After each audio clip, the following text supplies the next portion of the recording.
Salve a tutti, sono il dottor Placentino Filippo, sono un cardiologo che si occupa in particolar modo del trattamento delle aritmie cardiache e dell'impianto dei pacemaker e defibrillatori.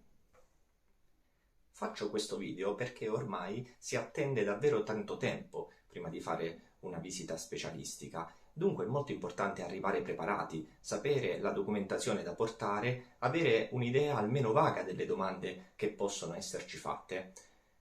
Prima cosa che chiedo sempre è tutta la terapia. Per tutta la terapia intendo sia quella cardiologica che non cardiologica. Va benissimo scrivere una lista, ma è importante riportare, oltre al nome del farmaco, anche il dosaggio, cioè se 5 mg, 20 mg, 75 microgrammi.